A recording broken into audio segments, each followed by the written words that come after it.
하나님의 말씀 보시겠습니다. 오늘 우리에게 주신 하나님의 말씀은 출애굽기 6장 13절부터 27절까지의 말씀입니다. 출애굽기 6장 13절부터 27절의 말씀입니다. 구약성경 89페이지에 있습니다. 제가 하나님의 말씀을 봉독합니다.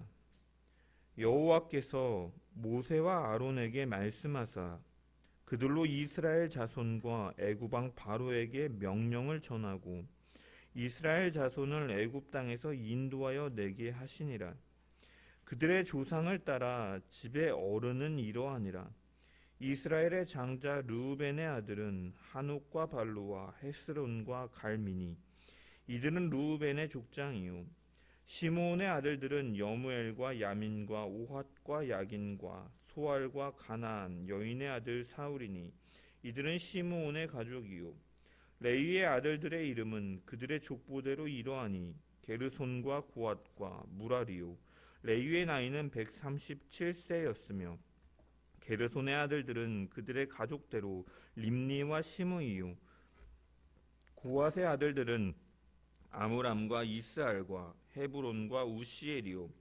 고핫의 나이는 133세였으며 무라리의 아들들은 마흘리와 무시니. 이들은 그들의 족보대로 레위의 족장이요. 아므람은 그들의 아버지의 누이 요게벳을 아내로 맞이하였고 그는 아론과 모세를 낳았으며 아므람의 나이는 137세였으며 이스알의 아들들은 고라와 네벡과 시그리요. 우시엘의 아들들은 미사엘과 엘사반과 시드리요.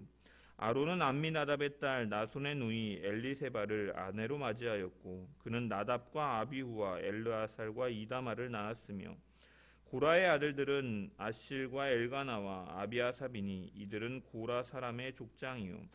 아론의 아들 엘르아살은 부디엘의 딸 중에서 아내를 맞이하였고 그는 비느하스를 낳았으니. 이들은 레위 사랑의 조상을 따라 가족의 어른들이라. 이스라엘 자손을 그들의 군대대로 애굽 땅에서 인도하라 하신 여호와의 명령을 받은 자는 이 아론과 모세요. 애굽 왕 바로에게 이스라엘 자손을 애굽에서 내보내라 말한 사람도 이 모세와 아론이었더라. 아멘. 오늘도 말씀을 통한 주의 은혜와 평강이 넘치기를 축원합니다. 모세는 하나님의 소명과 그 명령 속에 이제 바로에게 가서 1차로 이스라엘 백성들을 애굽에서 보내줄 것을 요청하였지만 바로는 이에 대해서 거부하였고 이스라엘 백성들에게 더욱더 가혹한 노동을 부과하였습니다. 백성들은 이 일이 모세와 아론을 통해 벌어진 일임을 알고 이들을 원망하죠. 백성들의 원망을 한몸에 받게 된 모세는 이제 자신을 그곳으로 보낸 하나님을 원망합니다. 왜 나는 입술이 둔한 자이고 내가 가지 않겠다라고 5번이나 거부하며 하지 않겠다라고 하지 않았습니까? 그런데 왜 나를 보내셨습니까? 왜 하나님께서는 가만히 계시며 구원하시지 않습니까? 라고 원망과 하소연을 쏟아놓았습니다. 이에 대해 하나님께서는 이 모세에게 다시 한번 그 소명에 대해서 재확인시켜주면서 이스라엘 백성들을 왜 구원하시지 않습니까? 라고 말하는 모세에게 그 출애굽할 그 근거에 대해서 말씀한 것이 지난주의 말씀이었죠. 그래서 하나님께서 모세에게 그 재확인시켜주면서 하신 말씀을 통해서 우리는 이스라엘 백성들의 출애굽이 분명히 이루어질 근거로 4가지를 살펴보았습니다. 먼저는 무엇이었습니까? 바로 아브라함과 이삭과 야곱에게 언약하신 하나님이다라고 밝힘을 통해서 그들에게 언약을 주셨기 때문에 이들을 분명히 출애굽할 것이다라는 근거로 하나님께서는 밝히셨습니다. 그리고 두 번째로는 하나님께서는 이스라엘 백성들의 신음을 들으셨기 때문에 그들을 긍휼히 여기시는 하나님께서 자비하신 하나님께서 그들을 외면하지 않으시고 구원하실 것이다 라고 하나님은 밝히셨죠. 그리고 세 번째로는 하나님께서는 이것을 위해서 자신이 단호하게 결심하셨다라고 밝히고 있는 것이죠. 내가 그렇게 하겠다. 신적 이 1인칭 주어를 사용함을 통해서 주어 동사를 사용함을 통해서 내가 그렇게 할 것이다. 8번에 걸쳐서 그렇게 밝히심을 통해서 하나님의 그 단호한 결의가 있기 때문에 이 일은 분명히 이루어질 것이다 라고 말씀하시고, 마지막 4번째 근거는 바로 하나님의 이름에서 우리는 출애굽의 근거를 찾을 수 있다. 나는 전능한 하나님으로 너희가 알게 됐으나 이제 여호와라. 이 여호와라는 이름에는 하나님과의 하나님은 이스라엘 백성들의 하나님이 되시고 이스라엘 백성들은 하나님의 그 백성이 되는 그 언약 관계 속에서 그들을 구원하실 것이다라는 그 이름에 담긴 의미, 또한 그는 전능의 하나님이라는 이름 속에서 능력이 많으시고 모든 것을 초월하시는 하나님께서는 이 일을 분명히 이루실 것이다라는 것을 우리는 발견할 수 있고, 이것이 바로 하나님께서 밝히시는 4가지 근거다라고 말씀을 드렸습니다. 이제 이런 대화 속에서 하나님께서는 모세의 그 소명을 재확인시키시고 다시금 가서 말하라라고 명령하신 후에 등장하는 것이 바로 오늘 본문인 것이죠. 그런데 우리가 성경을 읽다 보면 사실은 13절에 보면은 여호와께서 인도하여 이스라엘 자손을 애굽 땅에서 인도하여 내게 하시리라라고 하면서 이제 이 뒤에 28절 부분에서 보면은 이제 말씀을 듣고 이제 모세가 나아가서 이제 재앙을 애굽 땅에 내리면서 이 이야기가 그냥 진행되어도 될 것 같은데, 사실 오늘 본문은 이 전체적인 이야기의 통일성적인 측면에서 보면 갑자기 모세와 아론의 계보가 중간에 삽입된 것처럼 굉장히 의아한 위치에 있는 것처럼 보여지긴 합니다. 뜬금없이 등장하는 것처럼 보인다라는 것이죠. 그냥 스토리가 쭉 이어져서 다시 소명을 재확인시키시고 이제 모세는 가가지고 바로에게 명령해서 이제 10가지 재앙들이 나타나면서 이스라엘 백성들이 출애굽하면 되는데, 굳이 이 가운데 보면은 이 아론과 모세의 계보가 위치에 있다라는 것입니다. 하지만 우리가 분명히 기억해야 될 것은 하나님의 말씀은 오류가 없는 말씀이고 그 모든 말씀은 1.1액이 다 의미가 있는 말씀이고 그것을 기록한 것에는 분명한 목적이 있다라는 것이죠. 따라서 이것은 우연히 아니면 갑자기 삽입된 것이 아니라 우리에게 주는 메시지가 있기 때문에 이 계보가 여기에 기록되어 있다는 것이에요.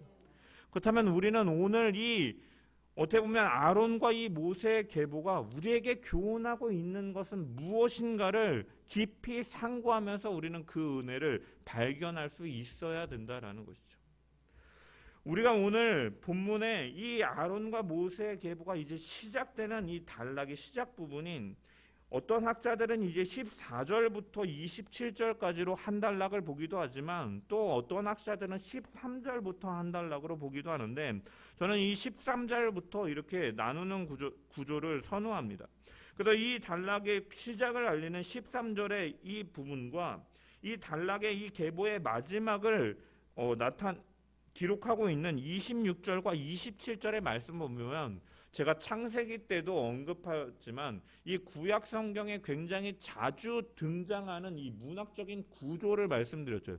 영어로 인클루지오라고 하고 우리나라 이 말로 하면 수미상관 구조다. 그래서 머릿말과 꼬릿말이 이 평행하여서 같은 것이 등장하는 구조를 이 구약 성경에서 많이 등장하는데, 여기 이 단락에도 보면 마찬가지로 수미상관 구조를 이루고 있다라는 것이죠. 그래서 13절의 말씀을 보면 여호와께서 모세와 아론에게 말씀하사, 이렇게 여호와께서 모세와 아론에게 말씀하사 애굽 땅에서 인도하게 하셨다라고 기록되어 있고, 이제 26절 27절에도 보면은 이 모세와 아론의 이름이 이렇게 반복적으로 등장하면서 인도하라 하신 여호와의 명령을 받은 자, 애굽에서 내보내라 말한 사람도 이 모세와 아론이었더라라고 이렇게 밝히고 있다라는 거죠. 앞에서도 모세와 아론이 하나님께서 보내셔서 갔다라고 밝히고 있고, 이 마지막에도 보면 하나님께 명령을 받아서 바로에게 내보내라 말한 이도 모세와 아론이다라고 이렇게 앞과 뒤가 이 내용으로 감싸고 있다라는 것입니다. 이런 수미상관 구조가 나타내는 특징 중에 하나는 뭐냐면 이 이 앞뒤에 나오는 것을 강조하는 효과가 있다라고 말씀을 드렸죠.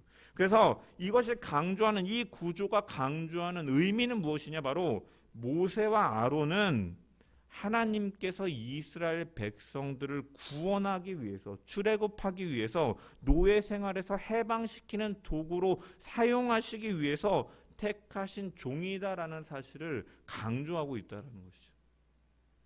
이스라엘 백성들은 가중한 부과되는 그 노동 속에서 이 모세와 아론을 원망하고 있지만 그들은 하나님께서 그들에게 자신들의 구원을 위해서 분명하게 세우시고 보냄을 받은 자들이기 때문에 이스라엘 백성들은 그들의 권위에 대해서 인정해야 되고 그들의 정당성을 인정해야 되며 그들의 권위에 순종해야 됨을 나타내고 있다는 것입니다.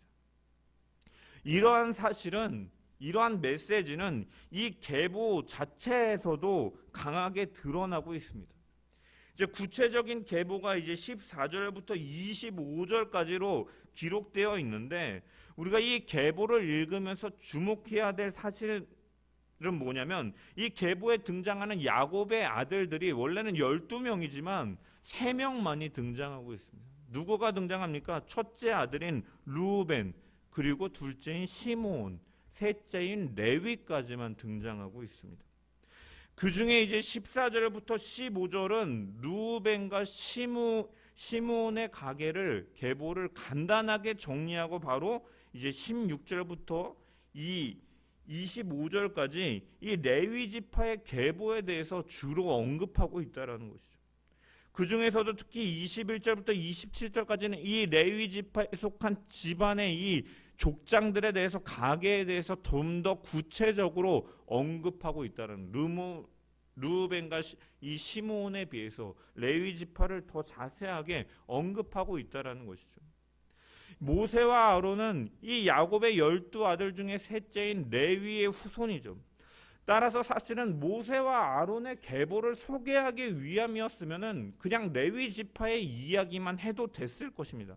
아니면 이스라엘에 12아들이 있었다라고 말하면서 12아들들에 대해서 이 아들들에 대해서 소개하고 그들의 계보를 간략히 언급하면서 레위 지파의 이야기를 해도 됐을 것인데 그렇게 하지 않고 이 첫째 아들 루벤, 둘째 아들 시므온, 그중 셋째 아들 레위 지파의 혈통만을 소개하면서 레위 지파를 강조하고 있다는 것이죠. 그것은 무엇이냐? 이 레위 지파에 관심을 가지라는 의미예요. 독자들이 순서대로 나갈 것처럼 우리가 생각하고 족보를 읽지만 르우벤과 시므온은 그냥 간단히 지나가고 유다 이야기는 나오지 않고 레위 이야기를 쭉 한다라는 것은 이 기록한 성경을 성령의 감동에 의해서 기록한 이 기자가, 모세가 레위 지파에 대해서 관심을 가지라는 의미에서 이렇게 기록하고 있다는 것이에요. 또한 이 중에서 보면은 이 레위의 세 아들 중에 누구를 또한 강조하고 있습니까? 이 보면은 고앗의 자손들을 중점적으로 강조하고 있다는 거예요. 고앗의 아들들, 게르손과 고앗과 무라리가 있는데 여기 보면은 게르손의 아들들은 이 림니와 시므이요, 고앗의 아들들은 아므람과 이스라엘과 헤브론과 우시에로. 그러면서 무엇이 등장합니까? 고앗의 나이는 133세였더라. 게르손의 나이는 언급하지 않는데 이 고앗의 나이는 특별히 언급하고 있다라는 거예요. 그리고 나중에 보면은 이 고앗의 아들 중에 이 아므람 역시도 아므람의 나이는 137세였더라라고 아므람의 나이만 또 언급합니다. 레위의 나이를 언급하고 고앗의 나이를 언급하고 아므람의 나이만 언급하고 있다라는 것은 그 레위 지파 중점적으로 봐야 되는데 그 중에서도 너희가 이 레위와 고앗과 아므람을 중점적으로 보라, 이 라인을 중점적으로 보라라는 거예요. 왜? 이 사람들에게서 이제 모세와 아론이 나오기 때문에. 그래서 이 하나님의 그 계획 속에서 이 하나님께서는 보내셨고 세우셨고 이들을 구원하내기 위해 이러한 일들을 했다라고 성경은 드러내고 있다라는 거죠. 그러면서 특별히 출애굽기 기자는 또한 또 다른 특징이 있냐면 이 계보를 또 자세히 보면은 이들 중에서 유일하게 이 아므론과 아론과 엘르아살 이 3대에 대해서만 이 아내들을 특별히 언급하고 있다는, 이 사람들은 결혼한 이 아내들을 언급하고 있다는 거예요. 이건 역시도 이 라인이 중요하기 때문에 이들 중에서 이 라인을 너희가 주목해서 봐라라는 것이죠. 왜냐? 왜 그들의 결혼이 중요하냐? 여러분, 레위기 21장이나 22장을 보면은 그 시내산에서 받은 율법들에 대한 내용들이 기록되어 있는데, 그 중에 21장과 22장은 이 제사장에 대해서 기록되어 있는 본문입니다. 그 중에서 이제 제사장은 경건하고 거룩한 결혼 생활을 해야 된다라는 것이 이 하나님의 계명 가운데 있다라는 것이죠. 그렇기 때문에 본문은 이들의 이 아므람, 레위, 이 엘르아살, 이 계보가 거룩한 제사장으로서, 하나님께서 세우신 거룩한 제사장으로서 이렇게 가정을 이뤘다라는 의미도 보여주기 위해서 특별히 이 아내들을 또한 여기에 집어넣어서 언급하고 있다라는 것이죠. 즉 무엇이냐? 제가 지금껏 말한 이 구조를 통해서, 스미스 상관 구조를 통해서 또한 이 레위 지파를 강조하고 이 레위와 고핫과 이 아므람의 나이를 드러내고, 또한 이 아므람과 이 아론과 엘르아살의 아내들을 기록하는 것은 무엇을 보여주기 위하냐? 결국 모세와 아론, 이 계보 속에서 태어나는 모세와 아론이 이스라엘 백성들을 출애굽하기 위해 세우신 하나님의 종임을 분명하게 드러내기 위한 성격이 있다라는 것입니다. 특별히 여기 보면 아론과 결혼한 여인이 이 엘리세바라는 여인인데, 이 여인은요 유다 지파의 여인이에요. 유다 지파의 여인. 따라서 그녀의 아버지와 형제는 어떻게 보면은 예수님의 조상인 이 유다 지파의 사람들이다라는 거예요. 예수님과 연관이 있다라는 거예요. 여러분, 이 구약을 읽을 때 우리는 항상 또한 신약과 연결해 봐야 되기 때문에, 여러분 이것을 왜 또한 기록했느냐? 이것은 하나님의 구원 사역을 더 선명하게 이해하는 데 도움이 된다라는 것이죠. 예수님께서는 다윗의 후손으로 유다 지파의 그 자손으로 야곱이 유다를 향해서 축복한 것처럼 그 유다 지파의 자손으로 오셨지만, 동시에 그는 이스라엘의 첫 번째 대제사장이었던 아론과 연관이 있으신 분임을 성경은 드러내고 있다는 거죠. 그렇기 때문에 예수 그리스도는 우리를 대표하시는 대제사장이기도 한 것이에요. 그래서 히브리서 기자는 3장에 보면은 예수님에 대해서 그러므로 함께 하늘의 부르심을 받은 거룩한 형제들아, 우리가 믿는 도리의 사도이시며 대제사장이신 예수를 깊이 생각하라. 예수 그리스도를 대제사장으로 묘사하고 있다라는 것이죠. 언급하고 있다라는 것이죠. 예수 그리스도가 대제사장 되심을 선포하였다라는 거예요. 그 대제사장 되심에 대한 의미는 제가 히브리서 강해를 하면서 이미 말씀을 드렸기 때문에 넘어가고, 이처럼 하나님의 구원, 우리가 알 수 있는 것은 이 아론의 계보를 통해서 또한 알 수 있는 것은 하나님께서 이 예수 그리스도의 계보 가운데 아론과 대제사장이었던, 첫 번째 대제사장이었던 아론과도 연관되는 그러한 관계 속에서 예수 그리스도를 보내주셨다라는 것이고, 이것은 무엇을 의미하느냐? 바로 예수 그리스도 메시아가 이 땅에 오심은, 그분의 구원 사역은 시간과 세대를 뛰어넘어서 이처럼 치밀하게 연관되어서 이어져 왔음을 우리는 발견할 수가 있다라는 거예요. 여러분, 하나님께서는 이처럼 우리를 구원하시기 위해서 그 하나도 허투루 하지 않으시고, 이러한 작은 부분까지도 하나님께서는 계획하시고 구원을 계획하시고, 예수 그리스도는 그 구원의 계획에 따라 이 땅에 오셨음을 우리는 분명히 기억하고 감사해야 되는 것이죠. 이러한 하나님의 장치들을 보면서 우리의 구원을 하나님께서는 즉흥적으로, 또한 돌발적으로 그냥 마음에 갑자기 감동이 일어나서 그냥 즉흥적으로 하신 것이 아니라 분명한 계획을 가지시고 그분의 방법과 시간과 그 절차에 따라서 천천히 분명히 이뤄가고 계심을 우리는 이러한 부분들을 통해서 더욱더 발견할 수 있고 감사하게 되는 줄 믿습니다.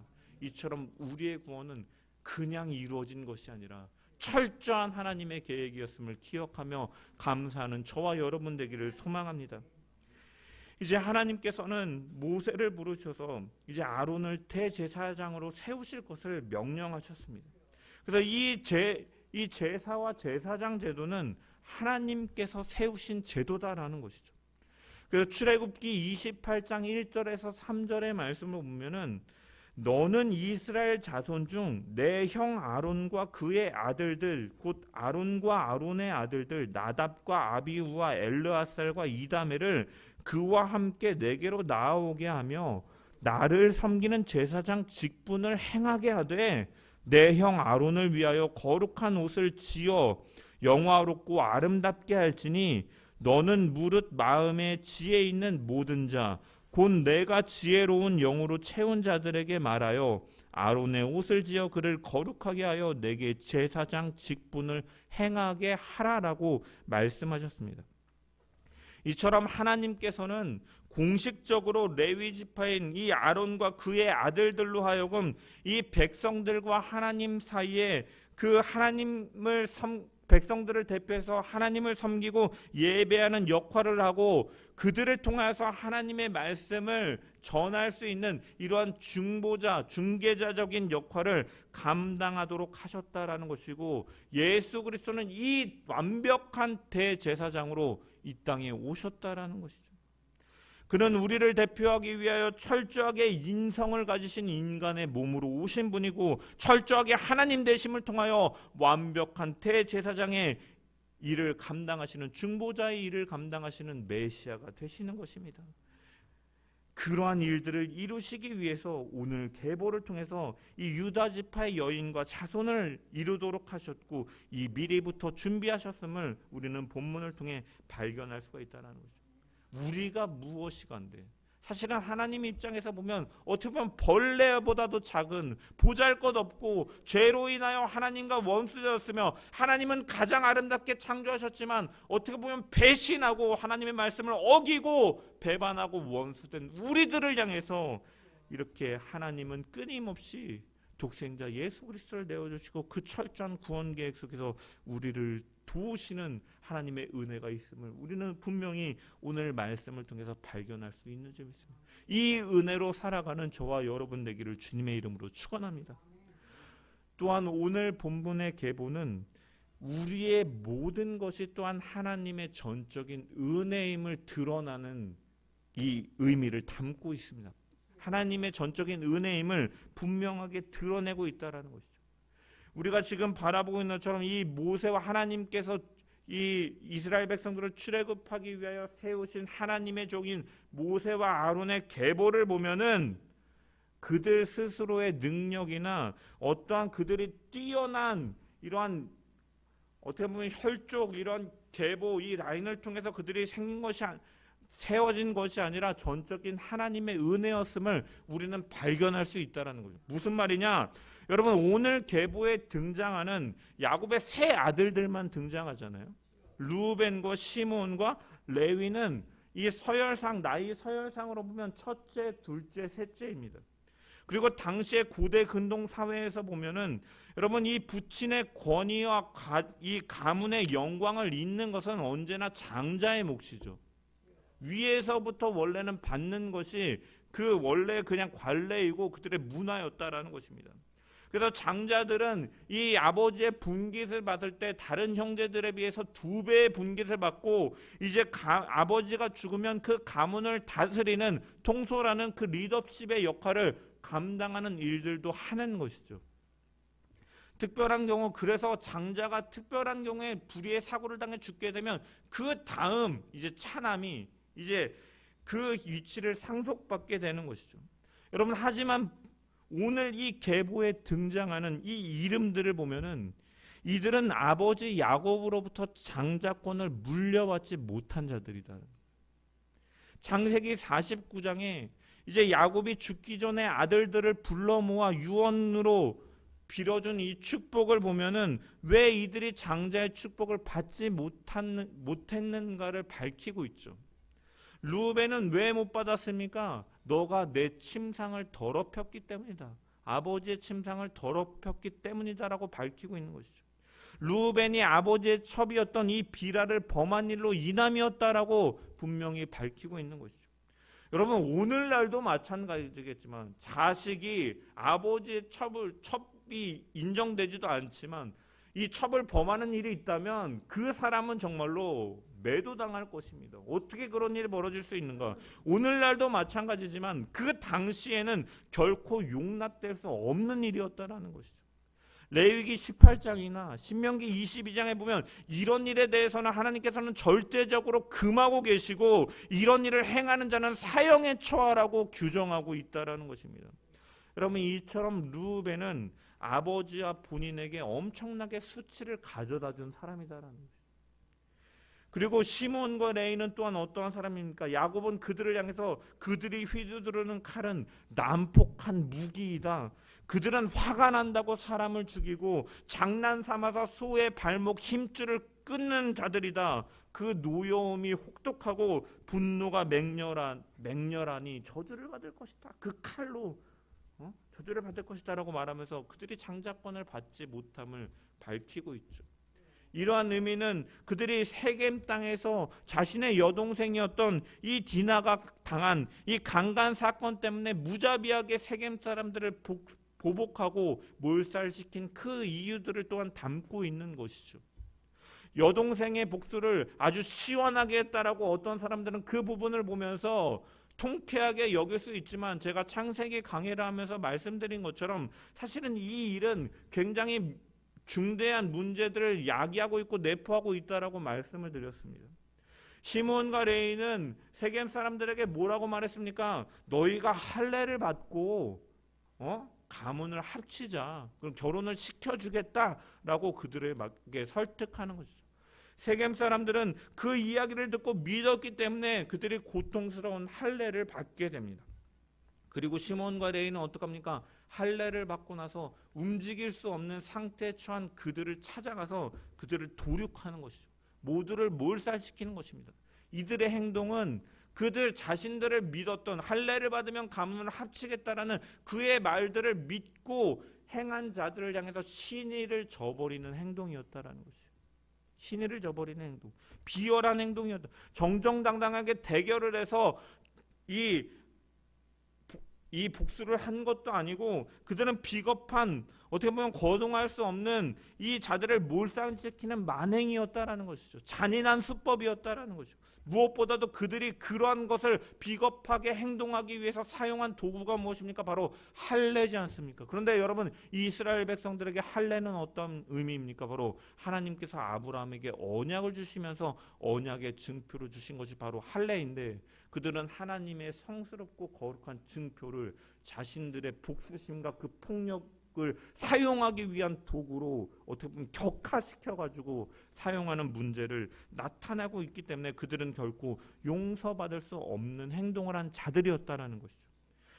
여러분, 이러한 르우벤 지파, 시므온, 레위 지파는요, 사실은 이스라엘 백성들 가운데서도 환영받지 못하는 자들이고, 왜냐하면 그들은 율법 가운데 이런 것들이 이미 금지되어 있는 것이고, 그들을 봤을 때 이 르우벤 지파의 그 사람들을 보면서 아버지의 침상을 더럽힌 추악한 자들의 후예로구나. 시므온과 레위 지파의 그 후손들을 보면서 저 사람들은 신의도 지키지 못하고 저버리고 폭력적이고 사기꾼들이구나 라고 간주했을 것입니다. 그런데 이스라엘을 구원할 하나님의 종으로 부름을 받은 이 아론과 모세가 바로 이 레위 지파의 자손이었다. 여러분, 레위 지파만 언급하는 것뿐이 아니라 르우벤과 시므온까지 언급하고 있는 것은 이러한 자격 없는 자들이었다라는 것을 보여주기 위함인 것이죠. 강조하기 위함인 것이죠. 야곱의 축복 속에서 장자권이 이어질 것처럼 보이는 이 이스라엘의 통치자가 날 것이다라고 이 축복을 받은 유다나, 아니면 이스라엘의 반석인 목자가 태어날 것이다라고 축복을 받은 요셉이 아니라, 그러한 자들이 아니라 어떻게 보면 아버지에게 저주를 받은 것과 같은 이러한 이 계보 속에서 이 하나님의 그 도구로서 모세와 아론이 태어났고 부름을 받았다라는 것이에요. 그것은 무슨 의미입니까? 모세와 아론이 민족의 지도자로 이렇게 부름을 받고 출애굽시키는 도구로 선택되었다라는 것은 그들의 가문이 좋아서도 아니고 그들의 뛰어난 능력을 가져서도 아니고 오직 하나님의 은혜였음을 드러내고 있다는 거예요. 그 선택은 철저한 하나님의 주권 속에서 이루어지는 은혜였음을 오늘 계보는 드러내고 있다는 거예요. 그리고 이러한 은혜가 동일하게 우리에게 있음을 우리는 고백할 수밖에 없는 것이죠. 제가 여기 목사로 서 있지만 제가 여러분들보다 지식이나 지혜가 뛰어나기 때문에 목사로 있거나, 아니면 제가 인격적으로 여러분들보다 훨씬 훌륭하기 때문에 목사로 있는 것이 아니다라는 거예요. 물론 목사로서 더 본이 되어야 되고 주님의 모습이 나타나야 되겠지만, 사실은 저보다 훨씬 성품이 훌륭하시고 인자하신 성도님들도 계시고, 또한 말씀을 더 탁월하게 잘 이해하고 꿰뚫고 계시는 성도님들도 계십니다. 그런데 이러한 하나님의 일을 감당하게 하신 것, 또한 무엇보다도 본질적으로 하나님의 자녀로 우리를 부르신 것은 내가 가진 인간적인 조건이나 자격이 훌륭해서가 아니라 모두 하나님의 은혜가 아니고서는 설명할 수 없는 것이다라는, 우리는 이 은혜를 얼마나 깨닫고 있으며 얼마나 감사하며 살고 있는지 우리는 점검해 봐야 될 것입니다. 우리는 많은 순간 내가 하나님의 자녀가 된 것이나 몸된 교회를 섬기는 일 등에서 마치 나의 능력으로 나의 지혜로 착각하고 교만하며 남들을 무시하는 경우가 있다라는 거예요. 조금 부족한 사람을 보면서 아유 저 한심한 인간 저것도 못하나 이러면서 어느새 나보다 남을 낮게 여기는 것이 아니라 낮게 여기면서 그렇게 교만하며 무시하는 경우들이 있다는 거예요. 하지만 하나님께서 우리를 부르신 것은 우리가 잘나서가 아니라 가장 부족하고 비천한 자중 가운데 우리를 부르시고 은사를 주시고 귀중한 직분을 맡겨주시고 자녀 삼아 주신 것은 내가 잘나서가 아니라 죄로 인해 죽을 수밖에 없는 자임에도 불구하고 하나님의 은혜 속에서 불러주신 것임을 기억하며 늘 자신의 연약함과 죄인됨을 바라보면서 내가 아닌 하나님께 감사와 영광을 돌리며 사는 저와 여러분 되시기를 주님의 이름으로 간절히 축원합니다. 또한 한편으로 이제 오늘 계보 이후에는 이제 본격적으로 이스라엘을 출애굽시키기 위한 하나님의 섭리가 이제 좀 더 적극적으로 등장하게 되는데, 이것에 앞서서 모세와 아론의 계보가 언급되는 것에는 특별한 목적이 있다는, 이 일을 이루는 것은, 이 구원의 일하심은 바로 지난주에도 말씀드렸지만 언약을 신실하게 성취하시는 하나님, 그리고 말씀을 분명하게 드러내시는 하나님을 나타내기 위해서 이 계보가 언급되고 있다는 것입니다. 여러분 창세기 15장에 보면 하나님께서는 아브라함과 언약을 맺으시면서 그들의 너의 자손이 이방에서 객이 되어서 400년간 그들을 섬길 것이다. 4대 만에 약속의 땅으로 돌아올 것이다 라고 하나님께서는 말씀하셨습니다. 그런데 본문에 나타난 이 모세와 아론의 계보를 자세히 보면 이 모세와 아론 그리고 그의 아버지로 등장하는 아브람 그리고 고핫, 레위 이렇게 몇 대가 기록되어 있습니까? 4대가 기록되어 있는 것이죠. 여러분 사실은 제가 이 출애굽기 이 모세가 탄생하는 때 그 본문을 가지고 말씀을 드렸지만 이 고핫의 아들이라는 표현은 직자 아들이라기보다는 후손들이라고 번역하는 것이 더 적합하다라고 말씀을 드렸습니다. 왜 성경에 등장하는 계보는 이 기록하는 사람이 어떠한 목적을 드러내기 위해서 의도적으로 빼거나 더하거나 함을 통해서 이 계보를 기록하기 때문에 우리 지금 오늘날의 우리의 개념으로 한 사람도 빠짐없이 모든 이름을 다 쓰고 족보가 이어지는 이러한 개념이 아니라 이 계보를 통해서 이 성경의 메시지나 이러한 의도를 드러내기 위한 도구로 사용되기 때문에 사실은 이것은 완벽하게 아무것도 빼먹지 않은 그런 도구가 아니다. 그래서 마태복음에도 보면 예수 그리스도의 족보를 얘기할 때 14대 14대라고 쪼개는 것도 사실은 14대가 아니지만 그것에 맞춰서 기록한 것처럼 마찬가지다라는 것이죠. 여러분 창세기 46장에 보면 그 근거로 제가 말씀을 드렸죠. 46장을 보면은 이제 레위가 아버지 야곱과 함께 애굽 땅에 들어가게 되는데 그때 그 기록을 보면은 이미 레위가 들어갈 때 그의 아들 고핫이 이미 그 땅에 같이 들어간 기록이 있습니다. 창세기 46장에 보면. 여러분 그리고 고핫은 133세에 죽었다라고 기록되어 있죠. 그렇다면 이제 야곱의 가족들이 애굽에 정착할 때 고핫의 나이가 정말 최소로 1세라고 치면은 이 치고 아므람이 이제 만약에 133세 죽었는데 133세 때에 아므람을 낳았다라고 칩시다. 여러분 그러면요, 이스라엘 백성들의 애굽에서 노예 생활하는 게 몇 년입니까? 430년이잖아요. 그 중에 지금 현재 시점 모세가 이 바로왕 앞에 선 나이가 80세잖아요. 그럼 이 80세를 제하여 버리고 350년이라는 시간이 남는데, 여러분 이 350년 중에 아므람이 애굽에 정착한 지 이제 133년이 지난 시간에 태어났다라고 본다면, 만약에 이게 4대 그대로라면 모세를 낳을 때 나이가, 아므람의 나이가 최소 220세라는 계산이 나옵니다. 여러분 하지만 220세가 되어서 장가를 가고 아이를 낳았다고 보기에는 사실 많은 문제가 있죠.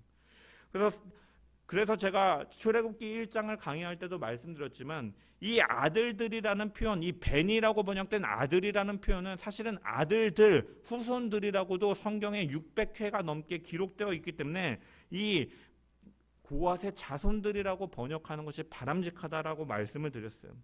그런데 어찌됐든 사실은 후손들이지만 여기에는 중요한 것은요, 이 계보에서는 이 증조 할아버지처럼 아버지처럼 이렇게 4대로 기록하는 것에는 이 기록한 기자의 의도가 있다는 거예요. 무엇입니까? 바로 하나님께서 창세기 15장에 4대에 걸쳐서 400년간 계기되어 그들을 섬기다가 나올 것이다라고 말씀하신 것처럼, 이렇게 출애굽하는 구원 사역을 이루시는 그 하나님께서 일하시는 것은 이미 앞전에 언급한 것처럼 하나님이 언약한 대로 이루시는 하나님이시다라는 것을 드러내기 위해서 계보를 이렇게 기록했다라는 것입니다. 이처럼 우리가 믿는 하나님은 그분께서 하신 말씀에 따라서 분명히 일하시는 하나님이시고 말씀하신 대로 이루어지는 줄 믿으시길 소망합니다. 주님이 이 땅에 성육신하시고 다시 오실 날을 기다리며 살아가는 성도들에게 하나님께서 약속하신 것은 무엇입니까? 주님께서 말씀하신 것은 무엇입니까? 바로 다시 오실 것이다라고 말씀하셨고, 그날에는 심판과 구원이 반드시 이루어질 것이다 주님은 말씀하셨다라는 것입니다. 그리고 이 약속은 이 출애굽의 과정 속에서도 분명히 나타나는 것처럼, 언약 속에서 이루어지는 것처럼 그 일들은 분명히 우리 가운데 이루어질 일이다라는 것입니다. 따라서 우리가 당장의 아브라함이 하나님께서 말씀하실 때 이삭조차 갖지 못한 그때였지, 눈으로 보지 못하였지만, 애굽으로 내려가는 야곱 역시도 400년가량이 지난 이후에 출애굽할 것을 확실하게 보지 못하였지만 이 일이 분명하게 약속대로 이루어지고 있는 것처럼 하나님은 분명하게 그때를 기다리고 계셨고 일하시고 계심을 우리는 본문을 통해서 바라보면서, 우리 역시도 이 땅에서 주님이 재림이 분명히 있을 것과 그 완성될 하나님의 나라가 분명히 있을 것, 그리고 예수 그리스도 안에서 그분을 믿는 믿음을 통해서 하나님 그 생명의 근원 되시는 하나님께 나아가 영원한 생명을 누리게 되고 하나님의 유업을 갖게 될 것이라는 것을 우리는 분명히 바라볼 수 있어야 된다는 거예요. 왜? 하나님께서 말씀하셨기 때문에 그 일은 분명히 이루어진다는 거예요. 따라서 그 약속을 분명히 이루어질 것이기 때문에 바라보면서 이 시대가 비록 힘들고 어렵더라도 낙심하지 않고 언약을 이루시는 신실하신 하나님만을 늘 붙들고 살아가는 저와 여러분 되기를 주님의 이름으로 간절히 축원합니다. 마지막으로 모세와 아론의 계보를 마무리하는 26절과 27절의 말씀을 보면은 한 가지 눈에 띄는 것이 있죠.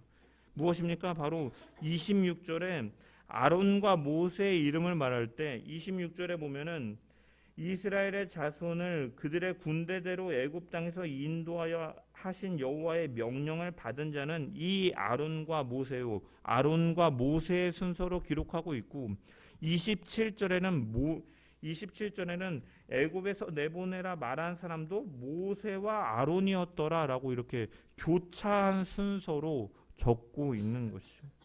여러분, 연속되는 두 구절에서 왜 아론과 모세의 이름을 교차해서 적었는가? 여러분, 사실은 나이 순으로 기록해도 되고, 아니면 우리가 생각해서 중요하다고 생각하는 모세와 아론 순으로 동일하게 기록해도 되는데, 성경은 이것을 굳이 바로 교차해서 26절과 27절에 아론과 모세로, 모세와 아론으로 교차해서 기록하고 있다는 것입니다. 여러분, 이것은 무엇을 드러내고 있느냐? 바로 하나님 앞에서 모세와 아론은 누가 더 중요하다라고 말할 수 없는 똑같이 중요한 사람임을 우리에게 알려주고 있다는 것이죠. 지금도 그렇지만 여러분, 지금도 행사장에 가면 우리가 귀빈들부터 내빈 여러분 소개합니다 하면서 국회의원 일어나십시오, 그 다음에 시의원 일어나십시오, 이 사회적인 이 직위에 따라서 일으켜 세워서 인사를 하지 않습니까? 연장자 순으로 하고. 마찬가지로 그 당시에도 여러 사람의 이름을 호명할 때는 나이가 많거나 신분이 높은 순서대로 부르고 기록하는 것이 관례였다라는 것이죠.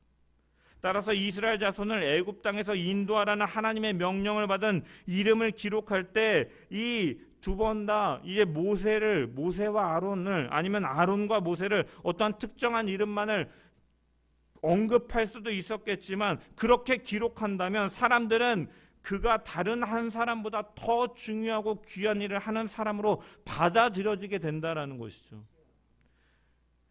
물론 실제로 출애굽 과정에서 보면 사실은 모세가 아론보다 더 많은 일들을 감당한 것은 사실입니다. 하지만 아론 역시도 모세의 곁에서 그가 자신의 역할들을 감당함을 통하여 하나님의 출애굽 사건을 이뤄가는 도구로 분명하게 사용된 것을 우리는 성경을 통해 발견할 수 있지 않습니까? 비중은 조금 다르다 할지라도 하나님이 보시기에 하나님의 일을 하는 그 자들을 하나님께서는 동등하게 귀하게 여기신다라는 것이에요. 한 사람도 없어서는 안 될 자임을 나타내고 있다라는 것이죠. 이와 동일하게 하나님의 일을 감당하는 모든 교회의 성도들 역시도 마찬가지다라는 거예요. 큰 교회든 작은 교회든 하나님께서 사랑하시는 주님의 교회다라는 것이죠. 목사든지 집사든지 장로든지 권사든지 그런 것이 중요한 것이 아니라 사실은 하나님 앞에서 각자의 은사에 따라서 섬기는 역할을 받은 것이지, 목사이기 때문에 하는 일이 더 중요하고 어떤 집사가 하는 일은 가벼이 여겨지고 이러한 개념이 아니다라는 거예요. 주의 일을 감당하는 모든 자들을 하나님께서는 각자의 은사대로 역할대로 하는 그 모습을 하나님께서는 귀하게 여기시고 그것을 소중하게 여겨주신다는 사실을 우리는 분명히 바라볼 수 있다는 거예요. 그렇기 때문에 보잘것없이 보이는 일이라 할지라도, 하찮게 여겨지는 일이라 할지라도 하나님께서 보시는 것은 누가 높고 중요한가를 따지는 것이 아니라 주의 일을 감당하는 모든 자들을 하나님은 사랑하시고 동일하게 귀하게 여기시고 소중하게 여기심을 믿으시면서 여러분들에게 맡겨진 일들, 또한 교회를 위하여 할 수 있고 헌신하고 봉사할 수 있는 것들을 내가 감동이 오는 가운데 섬기면서 그러한 일들을 하나님께서 귀히 여기고 계신다는 사실을 기억하며 신앙생활에 나가는 저와 여러분 되기를 소망합니다. 그래서 사도 바울은 고린도전서 3장 9절에 우리는 하나님의 동역자들이요 라고 밝히고 있습니다. 우리는 하나님께서는 어떻게 보면 비천한 자들인데 우리를 동역자들처럼 여겨주신다라는 것이죠. 동업하는 사람처럼 여겨주신다는, 귀하게 여겨주신다라는 거예요. 그렇기 때문에 우리는 그러한 의식 속에서 늘 우리를 부르신 하나님, 우리를 귀하게 여기시는 그 하나님의 사랑과 은혜를 기억하면서 더욱더 그의 나라를 세우기 위하여 더 헌신하고 더 자발적으로 순종하고 기쁨으로 그 믿음의 길을 걸어나가는 우리 모든 자들 되기를 주님의 이름으로 간절히 축원합니다. 말씀이 길었는데 말씀을 이제 정리하면서 마무리하려고 합니다. 오늘 본문의 모세와 아론의 계보는 뜬금없이 삽입된 것 같지만 그 속에는 분명히 많은 의미를 담고 있다는 거예요. 모세와 아론은 하나님께서 출애굽을 위해 세우신 종이고 하나님의 나라의 일은 하나님께서 부르시고 세우신 자들을 통해 이뤄간다라는 것과 무엇보다도 이러한 철저하게 하나님께서 일을 이뤄가시는 과정들을 통해서 우리의 구원은 즉흥적이거나 돌발적으로 하신 것이 아니라 그분의 계획과 뜻 가운데 철저하게 이루어졌음을 우리는 발견할 수 있다는 것이죠. 그리고 하나님의 구원은 아브라함에게 사대를 말씀하신 것처럼 언약 속에서 분명히 이루어진다는 사실을 발견할 수가 있는 것이고, 모세와 아론이 레위 지파의 후손으로서 이러한 일들을 하기에 스스로의 자격이나 능력이 있어서가 아니라 전적인 하나님의 은혜 속에서 부르셨음을 우리는 분명히 오늘 계보를 통해서 발견할 수 있다는, 마지막으로 하나님의 일을 감당하는 모든 자들에게 우리의 눈에 크게 보이든 작게 보이든 하나님은 자신의 은사에 따라서 맡겨진 일들을 최선으로 감당하는 자들을 동등하게 여기시고 사랑하시고 소중하게 여기심을 기억하면서 이 땅에서 우리가 살면서 아둥바둥하며 누가 낫네 못하네 갈등하며 다투며 살아가는 것이 아니라 하나님의 동역자됨을 기억하면서 이 땅에서 사랑으로 하나 되고 하나님의 나라를 세워가는 주의 일꾼들 되기를 주님의 이름으로 간절히 축원합니다. 우리